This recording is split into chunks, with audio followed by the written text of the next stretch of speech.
হিমন্ত বিশ্ব শৰ্মা আহি পলিটিকেল সেই পৰিৱেশটোৱেই খতম কৰি দিলে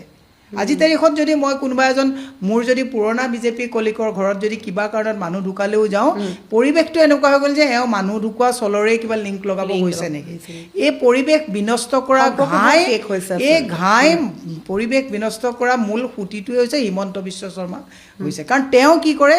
কংগ্ৰেছৰ পৰা গৈও যিজন মানুহে কংগ্ৰেছৰ পৰা খবৰ লৈ থাকে বিজেপিও এলাৰ্ট হোৱা ভাল যে ২৬ত এই মানুহজনক উঠাই ফেকিব লাগে যে তেওঁ এতিয়াও আপুনি কাবাক ডিভোৰ্স দিছে ডিভোৰ্স দি আপুনি বেলেগ বিয়া পাতিছে কিন্তু পুৰণা মানুহজনীৰ লগত আপুনি সম্পৰ্ক ৰাখি আছে তেনে দুইজনী মানুহক ঠগিছে নে নাই এই নতুনকৈ বিয়া পতা গৰাকীকো ঠগিছে আৰু পুৰণাজনীকো আকৌ ঠগি পেলাই আপুনি তাত গৈছে এতিয়া আকৌ পুৰণাজনী ল'ৰা ছোৱালীৰ লগত আপুনি সম্পৰ্ক ৰাখিছে একেটাই নহ'ল নে হিমন্ত বিশ্ব শৰ্মাই কংগ্ৰেছক ঠগন দি বিজেপিলৈ গৈছে আকৌ এতিয়া বিজেপিক ঠগন দি কংগ্ৰেছৰ ভিতৰৰ খবৰবিলাক লৈ কংগ্ৰেছকো ঠগিছে বিজেপিকো ঠগিছে সেইকাৰণে মই আপোনাৰ অনুষ্ঠানৰ জৰিয়তে বিজেপিকো কওঁ যে বিজেপিয়ে যদি এটা অসমত ভাল পৰিৱেশৰ চেষ্টা